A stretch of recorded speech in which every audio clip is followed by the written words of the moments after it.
Okay guys, grabe talaga yung nangyari sa Senado nung isang araw. Ngayon pag-uusapan natin kung ano ba talaga yung nangyari, Yes. ano yung ginawa nila, at may basihan ba itong ginawa nilang kalokohan na to? Para malaman na lahat. Kasi ang dami nalilito ngayon, Ronald. Yes, ano? yes. Kung yung nangyari ba ay sang-ayon sa batas, naglabag ba sila ng ating konstitusyon, at ginawa ba nila yung trabaho nila o hindi? So I'll let you have the first salvo on this one. Well, una ay gusto ko lang ipaliwanag, hindi naman tayo mga legal luminaries. Hindi naman tayo mga abogado, no?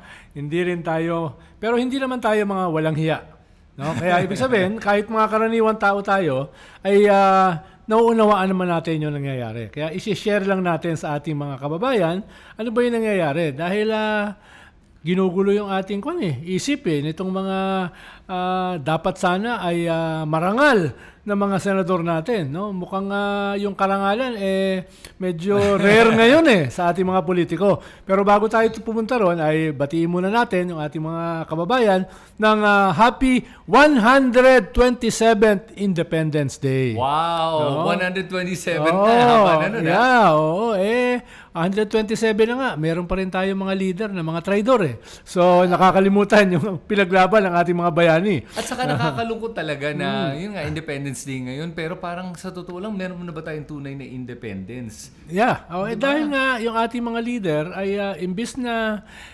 ipagpatuloy yung legacy ng ating mga bayani, no? Ay parang ang pinagpapatuloy nila ay yung kanilang sariling mga personal na kinabukasan. Hindi yung bayan. Kaya kulang sa laman at sustansya yung ating Independence Day. Pero meron namang mga leader ngayon na hindi mga senador, hindi mga kongresista na nag-i-scale up in terms of our patriotism, no?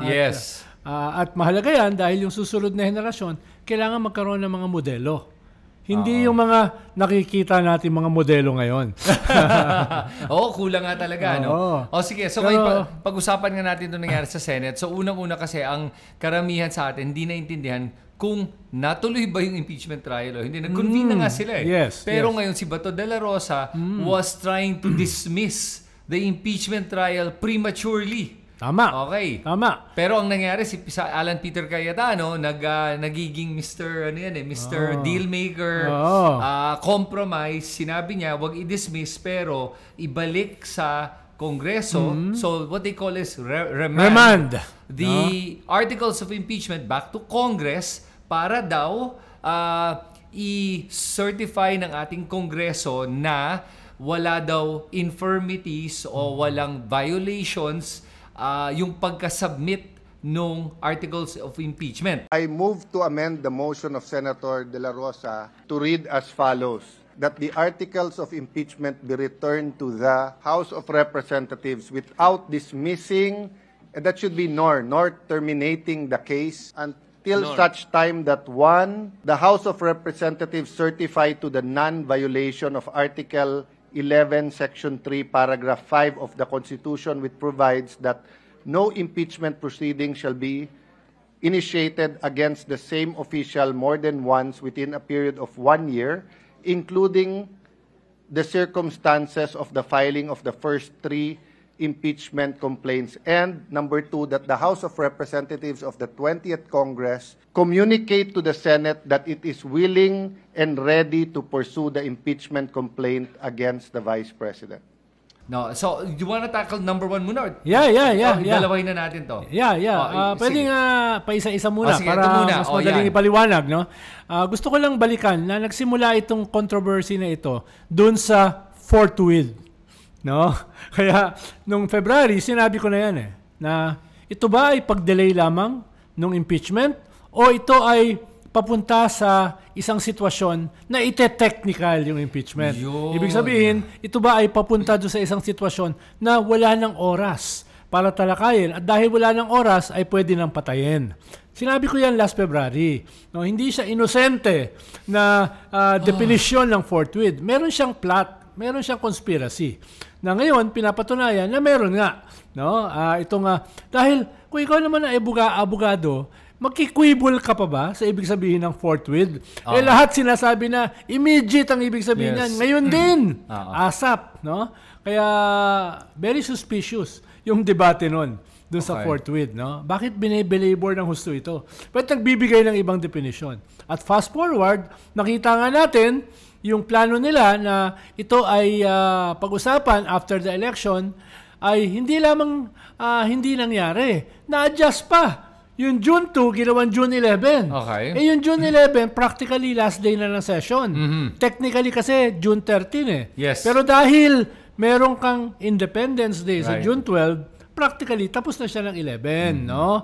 At mukhang para i-postpone yung adjournment hanggang perhaps June 30, ay kinakailangan both houses ay mag-agree dun sa baguhin yung kanilang calendar, no? Yun yung technicality diyan. Kaya nakita natin, no, delay na nga.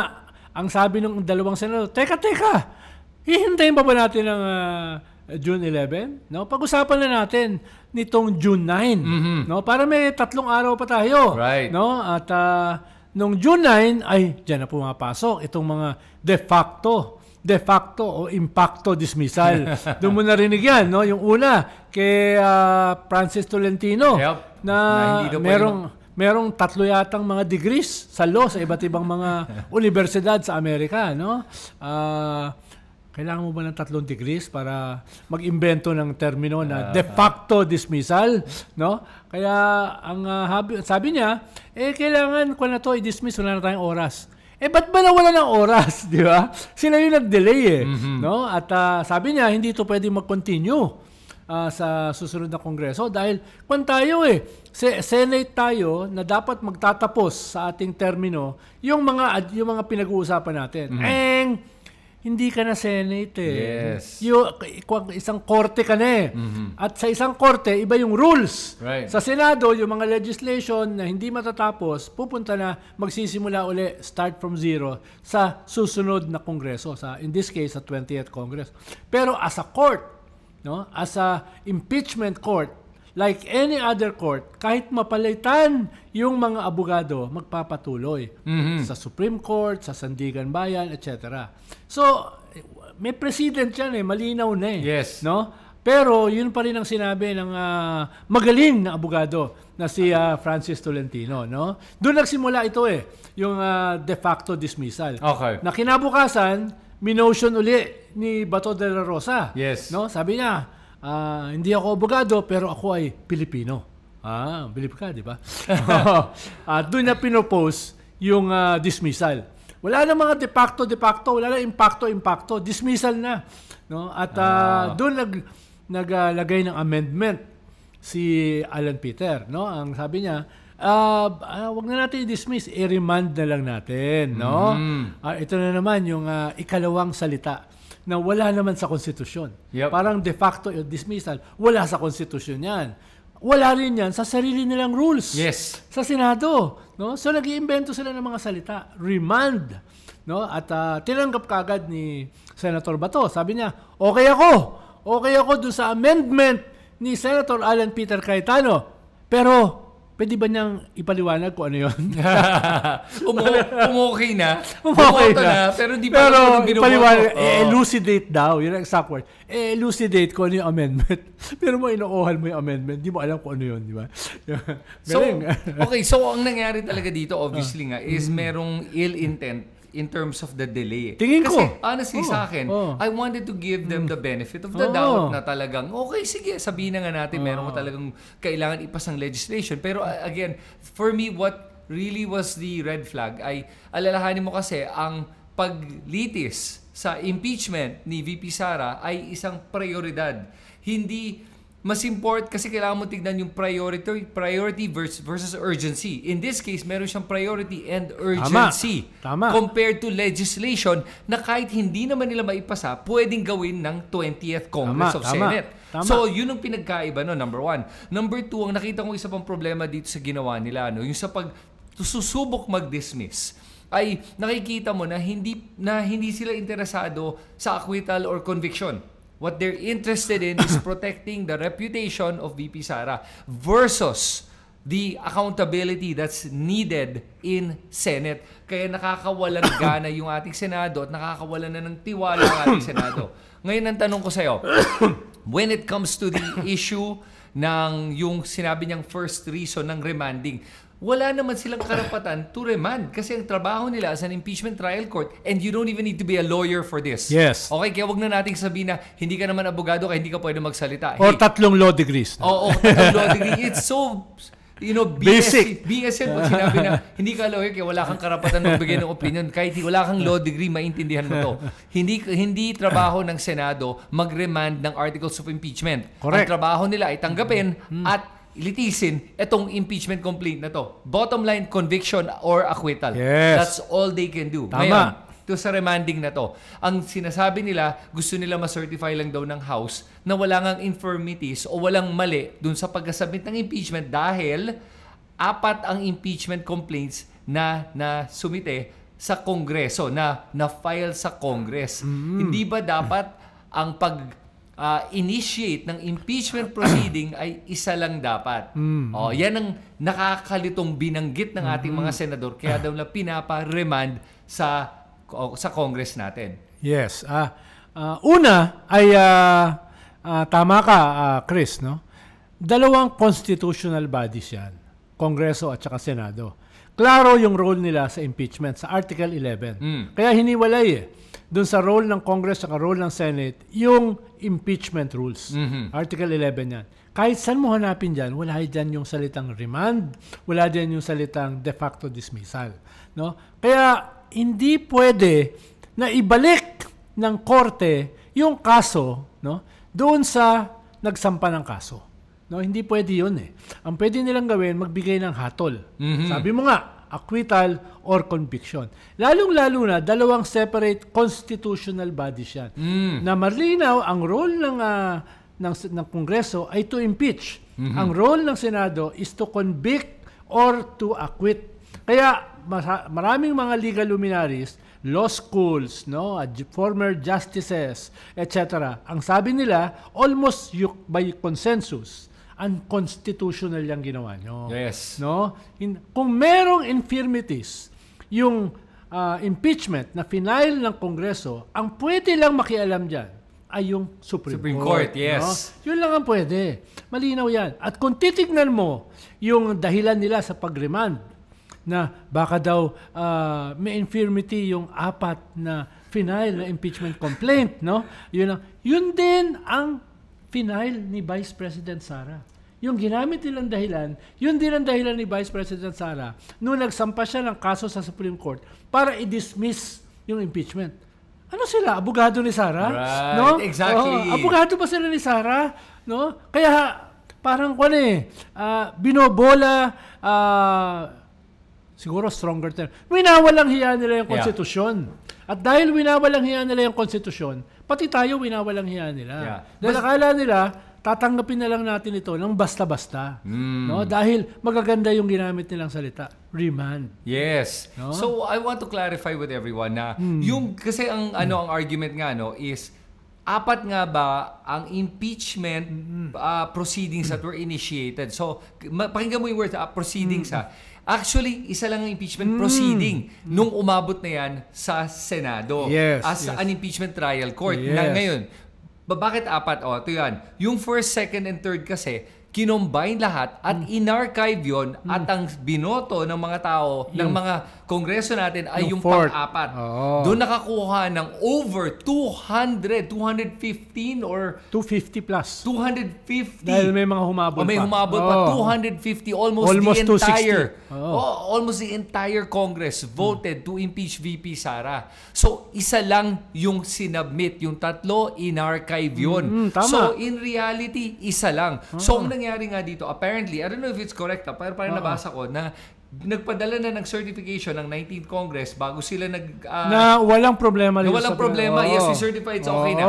Okay. Pero there's now the second condition or the second parang request of Senate na yung 20th Congress naman daw, ang hinihingi nila ay gusto ba ng 20th Congress ituloy ang impeachment complaint nila. Tama. Okay. Ang linaw-linaw nung sinabi ng Senate President sa kanyang press con kahapon. Anong sabi niya? No? Ay yung ina-adjourn na namin. Ibig sabihin ay hindi na namin pag-uusapan. Sabi nga ni Bato de la Rosa, bakit ba natin pag-uusapan? Niremand na nga natin. Ano yung ating pag-uusapan? Niremand mo nga yung impeachment no?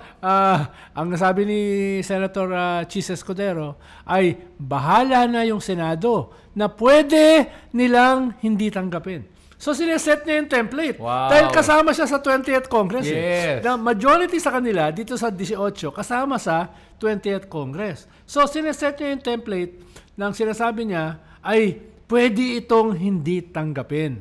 No, hindi na sinusuportahan yung rules ng impeachment court na dapat ito tanggapin dahil korte siya. Ang sinasabi niya, pwedeng hindi tanggapin. No? Ang sinasabi natin, hindi pwedeng hindi tanggapin dahil constitutional mandate, constitutional demand ng ating fundamental law na dapat immediately mag-convene sila sa trial court. Pero ngayon, late sila nag-convene, wag na silang magsalita kung pwede ba itong tanggapin o hindi ng 20th Congress. Dapat ito ay tanggapin. No? As a matter of fact, I think what they were referring to, nung sinabi nila yan, to the lower house, yung congressional representatives natin. Parang gusto nila mangyari dahil bago na yung composition din ng Congress natin na baka sakali hindi na nila ituloy. Yun ang atang gusto nila mangyari dito. Versus sa Senate. I think that's what they're trying to do. Prosecution yun Hindi naman yun korte Exactly. And sa akin, ganito lang yung kasimple. 19th Congress submitted it, submitted the articles, filed it, submitted, and binigay na sa inyo. Yes. Ngayon, as a prosecution, bahala na sila how they're going to put together the team for the 20th Congress to proceed with this because nag-convene na nga yung Senate of the 19th Congress as an impeachment trial court. Kaya dapat tuloy-tuloy na yun. Yes. You just swear into oath yung mga incoming senators. Yun na lang ang pinagkaiba. Pero tuloy-tuloy dapat. Yes. Parang pinalalabas kasi ni Cheese sa kanyang ginawa na hindi basta pwedeng ituloy na kailangan mag-agree yung 20th Congress of Senate. Yes. Pero it's actually moot and academic because nga they've convened as an impeachment trial court. So tuloy-tuloy dapat. Dapat. At merong mga insidente during the hearing na makikita natin ano ba talaga yung agenda. Halimbawa, sabi ni Senator Win Gatchalian, bakit tayo magbobotohan? Hindi pa nga natin pinapatawag yung prosecution para magpaliwanag, no? Dapat ipatawag muna natin, no? Dapat ipatawag muna natin yung akusado bago tayo magbotohan tungkol dito sa remand, no? Very compelling naman Tapos nagsalita si Senator Hontiveros at si Senator Coco Pimentel. Ang synonym ng ang synonym ng forthwith ay immediate. Ang synonym ng remand ay dismiss. No? Ang synonym niyan ay return.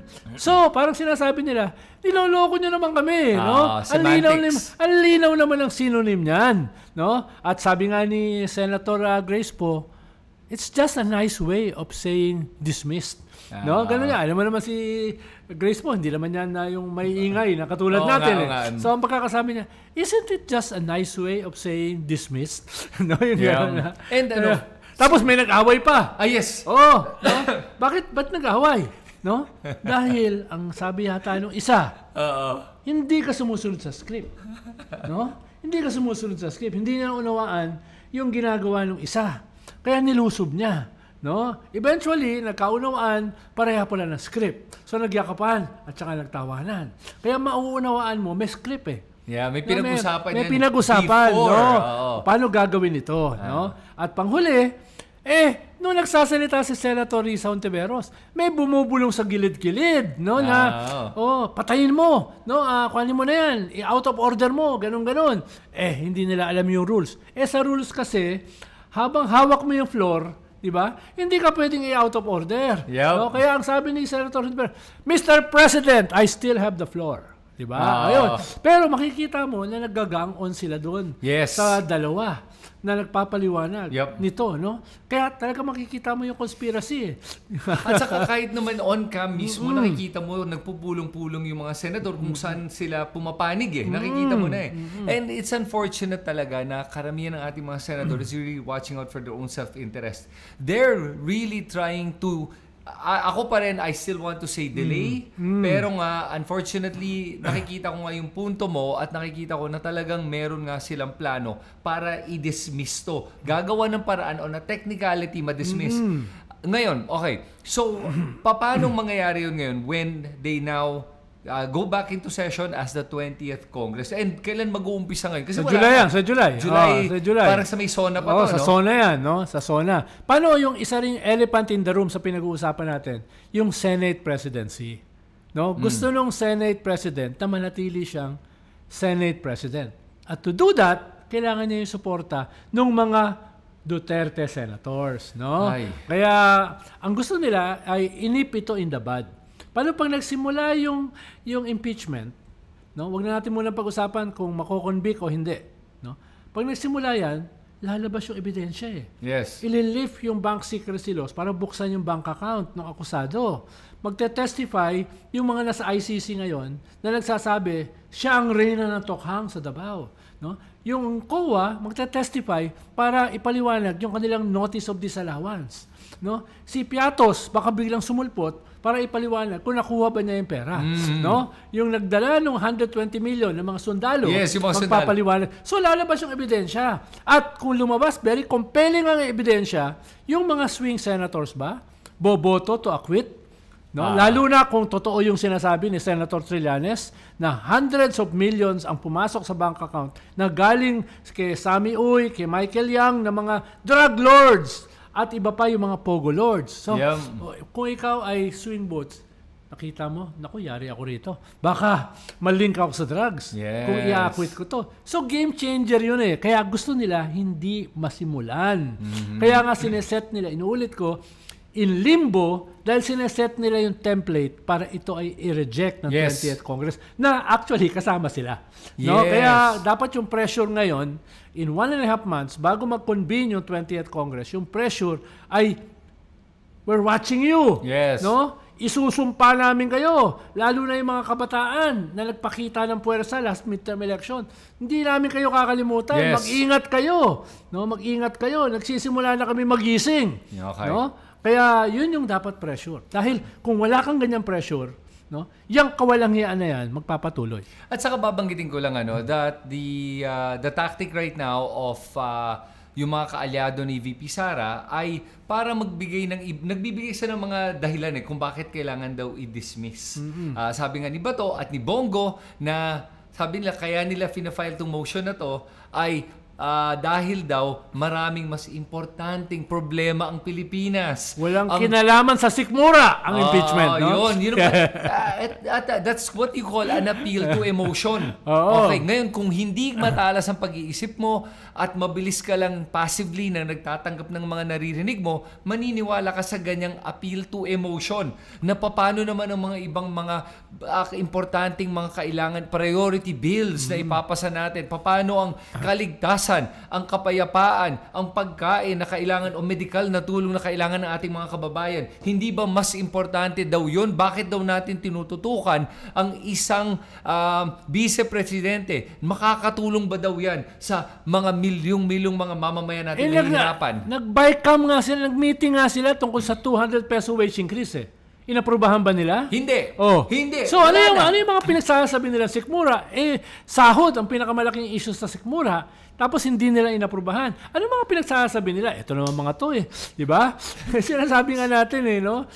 Yung mga sinasabi nilang dahilan ay peke. No? Peke yan. No? Kaya magising yung mga tao. Yun ang kinatatakutan ko lang eh. Tama yung sinabi mo nga, tignan mo, ayan lumalabas dito, no, na sila yung tunay na hipokrito.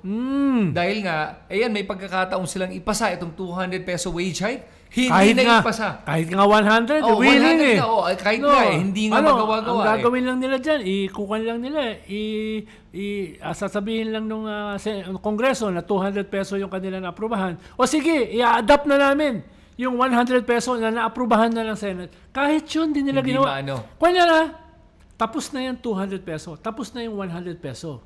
No? Third and final reading, parehong tapos na. Pwede nila inaprubahan. Andyan na, finish line din eh. Tapos na.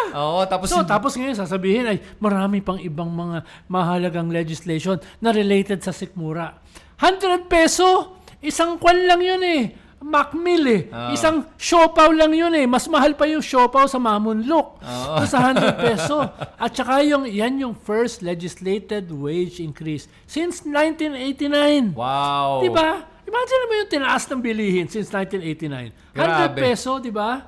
Oh. Hindi pa nila magawa-gawa. Ito bang mga senator, nakakain na ba yan ng isang 100 peso meal?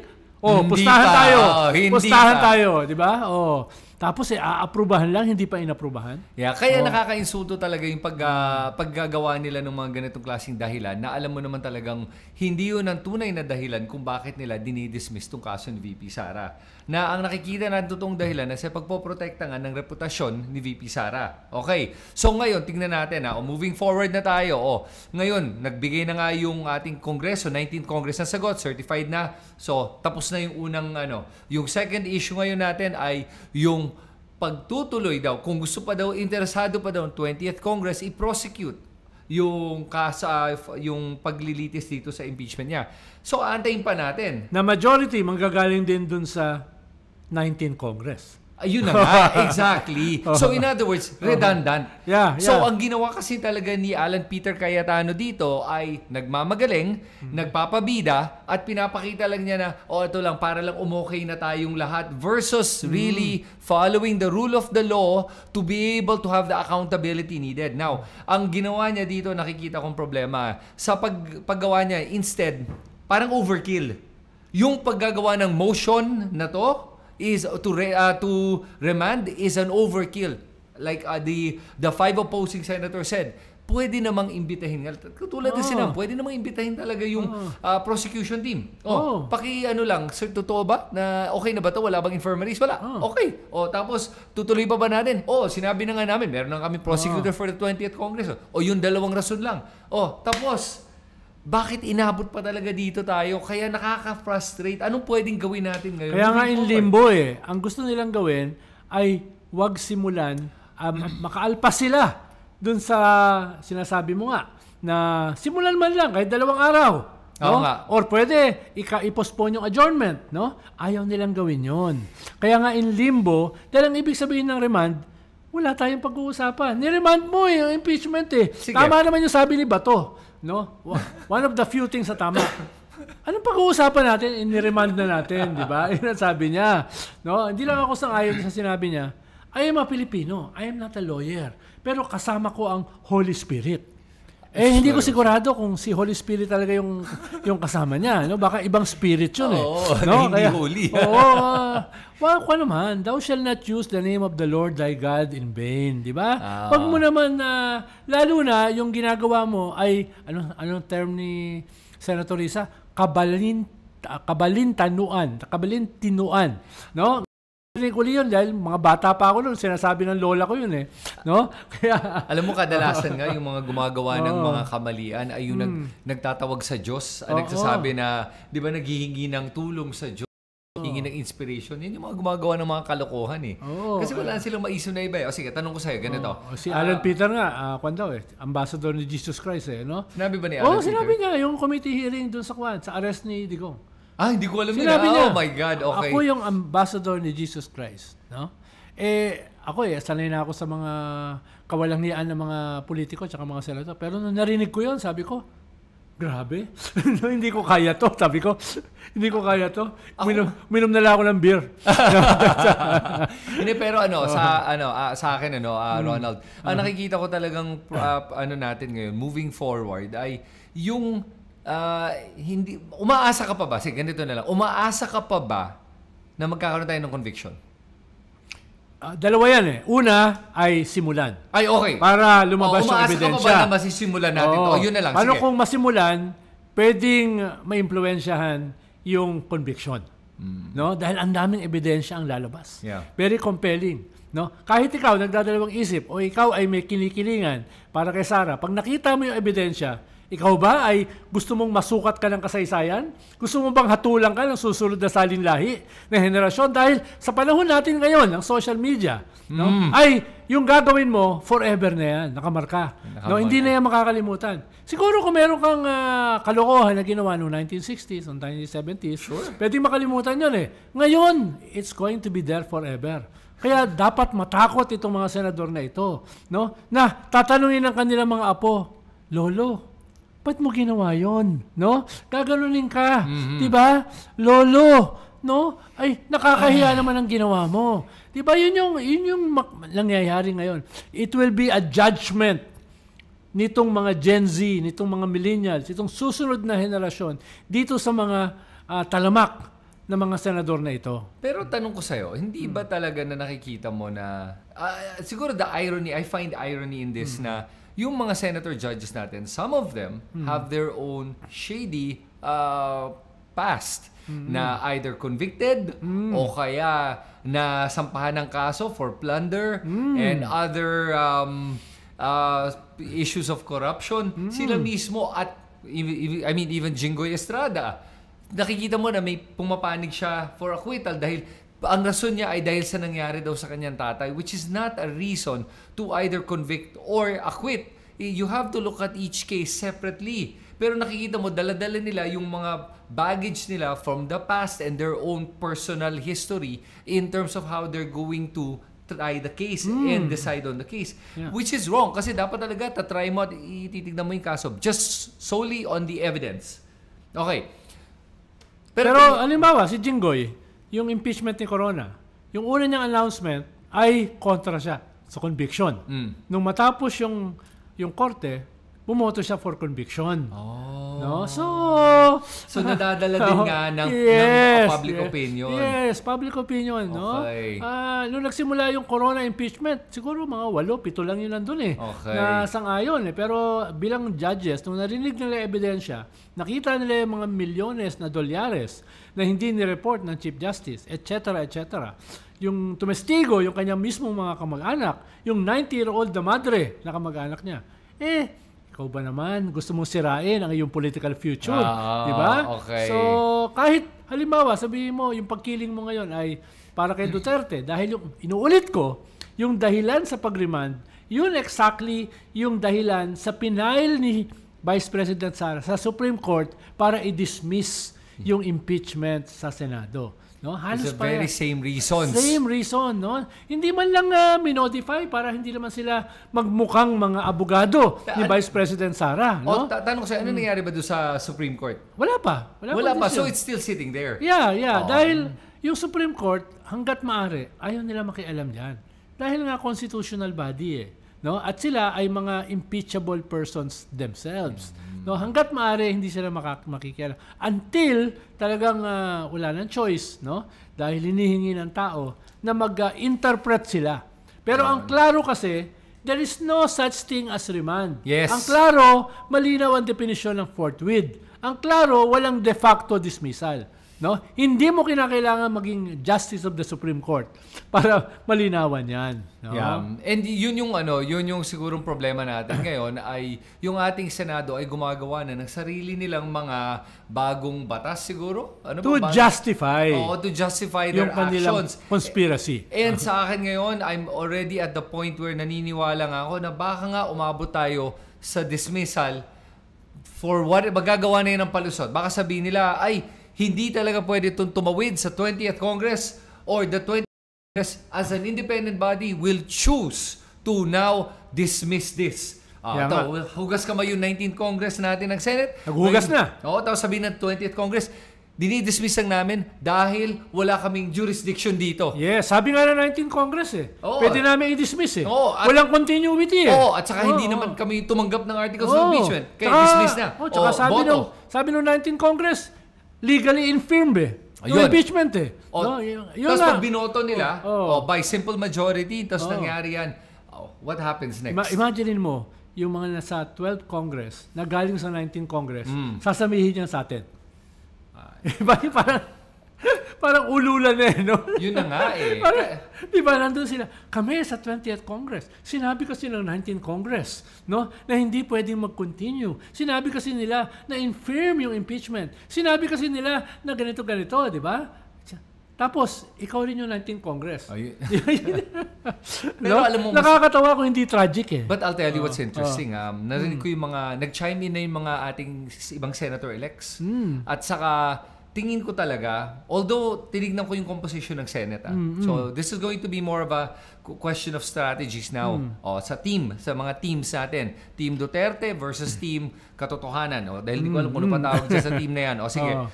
Sa Team Duterte, nadagdagan sila ng dalawa. Si Camille Villar at saka si Rodante Marcoleta. Pero natanggalan sila ng Cynthia Villar. So Camille replaces Cynthia. Yes. And Marcoleta is the added senator for the Dutertes. At matagal na nila kasama si Amy. Yun, matagal na kasama si Amy. Alam naman natin yun na Amy was always a fake Marcos. Okay, so then, pero ito yung maganda dito. May pumasok ko ngayon 2 kakampi. Si Senator Hontiveros na magagaling na mambabatas in the name of Bam Aquino and Kiko Pangilinan. That looks like they're not gonna back down from this. Yes, at meron kang pumasok na 2 rin na re-electionist na si Ping Lacson at si Tito Soto na bumabanat na kay Chis Escudero na binushwak na daw yung impeachment. Di ba? Ganun ang term, bushwak. Which impressed me because I never thought I would hear that from Ping Lacson or Tito Soto. So si Tito Soto is starting to look very good in my eyes kasi nga nung biglang nagsasalita, he didn't need to make a comment. Yet he did. Ngayon, on top of that, yung mga iba, ngayon, doon ako nakikita na lalong magkakaroon ng kakampi sina yung 5 natin. Except mawawala si Grace po. Si Abby Binay. Nancy Binay. Nancy Binay pala. Nancy Binay is gone. Pero mapapalitan niya ng Bam and Kiko. Pero ngayon, si Sherwin, si Risa, at saka si... sino pa yung isa na natira doon? Si Kiko. Alis na siya. Wala na siya. So mapapalitan ng 3. Pero madadagdagan ng... Ping Lacson or Tito Soto. Okay. So madadagdagan ng mga mas marunong o mas kayang lumaban sa mga ganitong usapan. Pero yung swing na mas malaki, yun ang dapat i-pressure. Ang hindi kasi natin na-factor in, halos lahat ng survey, 80 to 90% ay gustong matuloy ang impeachment. So meron kang malaking silent majority, no? Malinaw yung position sa impeachment. Hindi lang yung mga maiingay kahapon itong past 3 days na nag-iingay sa Senado. Meron kang massive na support for impeachment. Ikalawa, institusyon. Mga simbahan, evangelicals, protestante, di ba? Katoliko, lahat pumuposisyon. CBCP pumosisyon. Si Cardinal Ambo, isa sa mga prefereti doon sa papacy, no? Pumosisyon, no? Iglesia ni Cristo ang kakampi ng kabila. Yun na nga Pero National Council of Churches of the Philippines, mga protestante, pumosisyon. Evangelicals, led by Bishop Tendero, pumosisyon. So maraming mga pumosisyon na malalaki at saka medyo may integrity kumpara sa iba na mga kulto. Yung isang senador doon, tawag ko, boy kulto no? Dahil akala mo, linis-linis. Ang akala mo, ang bait-bait. Pero isa siya sa mga kumakatay doon sa mga pro-impeachment senators. No? Isa siya doon sa bumubulong kay Amy na, uy, ikaw mo yan, i-out of order mo. Sino kaya? Sabi mo na. Sino kaya yun? Si Boy Kulto. Alam naman natin, kitang-kita naman sa camera, dinig mo sinabi niya tapos mabungisings-bungisings ba, di ba? Pero sa akin, ito yung nakikita kong problema sa ating mga senador. Yung mga nasa gitna. Yung mga tahimik. Yung mga tulad ni na Miguel Zubiri, ni na JV Ejercito, ni na Raffy Tulfo. Si Raffy Tulfo, tahimik na tahimik. Lito Lapid, nakakalimutan ko nga senador yan Si Lito Lapid yan, boboto yan kung ano yung boto ni Tito Soto at saka ni Ping Lacson. Third vote nila yan Okay. Paano naman si Pia Cayetano? Ay hindi, Cayetano yan no? Pero meron yan dynamics kay Sara. Kaya pwede yang makumbinsi pa kung sakali. Pero sa ngayon, ay sila yung nag-remand Yes, I agree. Pero ang punto ko lang dito is nakikita ko sa mga yun, ay para silang mga, hindi ko alam kung balimbing or walang pinapanigan na maayos o talagang ayaw lang ng gulo. Well, isa kasi, marami dyan, sinusuportahan si Senate President Chis Escudero. Kasama sila sa kapangyarihan. Kasama sila sa chairmanship ng committees. Kasama sila sa, for lack of a better term, division of spoils. No? Kasama sila ron. Kaya hindi nila, kung ito yung posisyon ng Senate President, susuportahan nila. So yung boto nila is more to support the Senate President. Yes. Because of their own self-interest. Yes. Not necessarily to support Duterte, Sara Duterte. In this Yes. case. Well, nandun yung pagkiling. Pero mas kanilang personal calculation ang kanilang sinusukat. Pero, merong counter dyan. No? Yung Malacanang. Kaso tahimik eh. Yung Hindi, Malacanang, okay. yung isa, no? I agree with that, na Yeah, tahimik ang yeah. Malacanang. Pero at the same time, kasi assuming natin na tumatakbo ang ating co-equal branches of government Yes, independently, wala ang Yes. Malacanang dito. Wala. And even Malacanang's opinion is, wala naman talaga kami dito. It is really the Wala. job of the Senate. So, assuming, ako naman, I will look at it from that perspective. Na wala talaga Malacanang dito, hinahayaan lang. And whether totoo or hindi, the way I see it kasi, parang hindi naman. Tingin mo ba gusto ni Bongbong na hindi matuloy itong impeachment? Hindi ko alam kung anong gusto ni Presidente. Pero directly or indirectly, katulad ng impeachment ni Corona, ay nandyan yung anino ng Malacanang, to say the least. No? At yung ibang senador na miyembro ng administrasyon ay meron pang 3 taon eh. So hinihintay nila yung senyales. Yung mga 260 congressman ba, yan ba ay boboto for impeachment? Nang tingin nila ay wala man lang bindisyon? No? Kahit sila ay co-equal branches. So, in the real world, no, may ganong klaseng kanyan. Mga dotted lines. No? Sige. Sige. Ano yung let's tackle that. Sige. Yeah. So, kasi ang binabanat ng kampo ng mga Duterte ay may nangyari daw na bribery ng ating mga kongreso kaya sila pumirma. Ayun ba yung sinasabi mo sa akin ngayon? Hindi. Ang hinahanap dyan ay blessing. The blessing are not necessarily in the form of goodies. Dahil yung goodies, whether impeachment o wala, nandiyon yun eh. Yes. No? So, ang kwan dito, hinihintay nila, dahil 3 years pa yung presidente, ay yung blessing niya. With or without goodies. Dahil yung goodies is constant. No?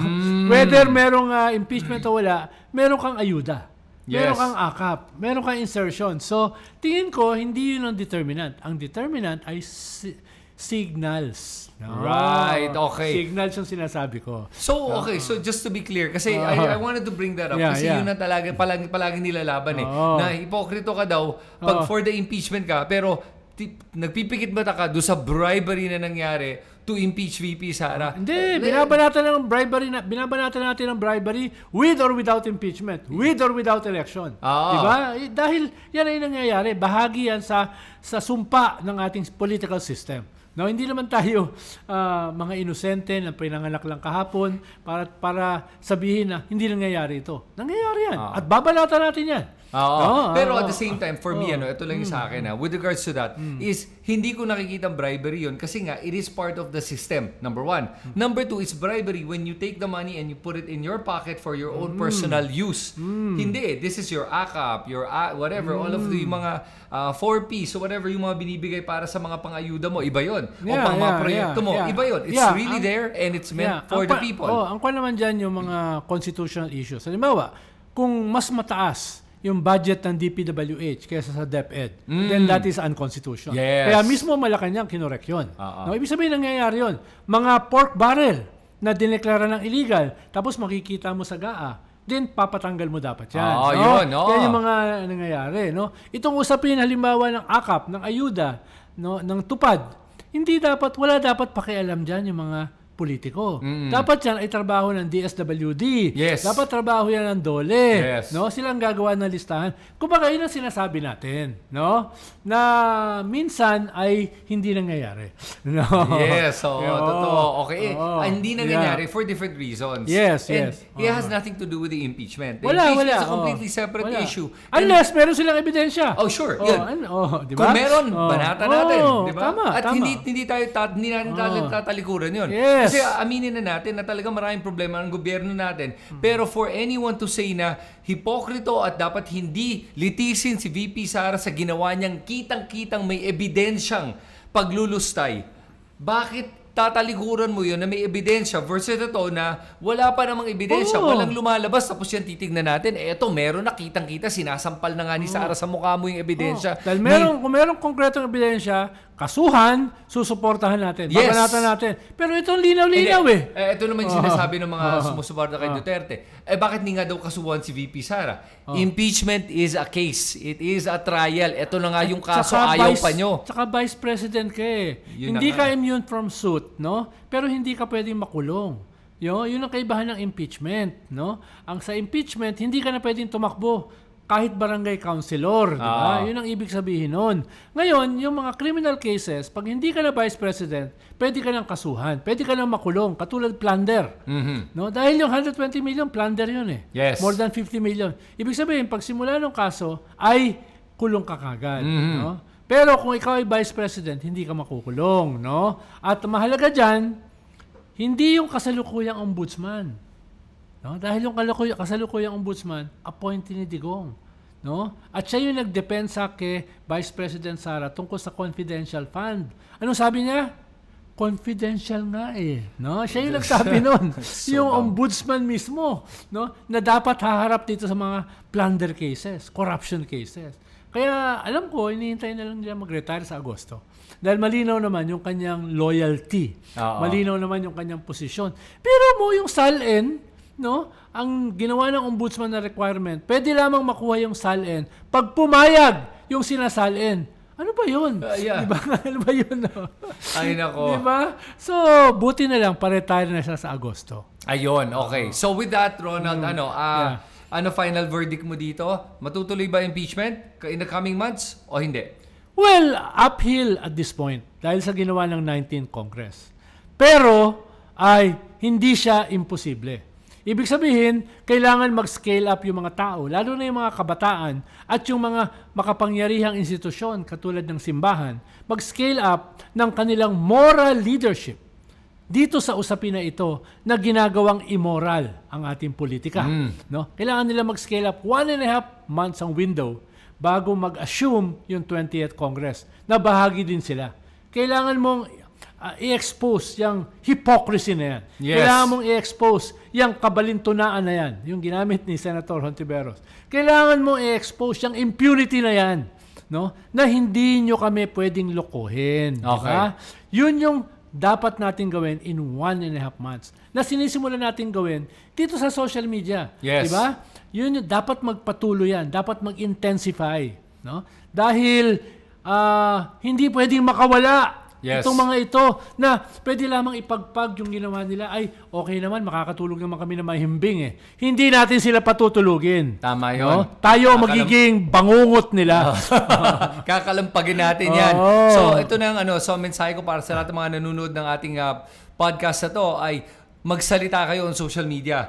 Paalam nyo sa ating mga representatives, mga ating mga senador at mga iba't ibang politiko kung ano yung mga pakiramdam nyo at yung opinion nyo dito. Huwag nating patulugin yung mga yan para magising sila at malaman nila kung ano ba dapat ang talagang kailangan gawin. Tuloy-tuloy natin to for the next couple of months at huwag tayong susuko dito dahil sa totoo ngayon, hindi na natin maasahan itong mga senador natin na basta lang makikinig pag wala tayong sinasabi. Magsalita at gawin yung inyong tungkulin bilang mamamayan para sa tunay na hustisya at accountability. Yun lang po. Salamat sa inyo lahat. Ito si Christian, kasama si Ronald Llamas. Thank you, Ronald. Again, Happy Independence Day. Yes, no? okay. Yung tunay na patriotism. Ayan. Hindi yung mga katraidoran. Okay, thanks everyone. Sige. Salamat.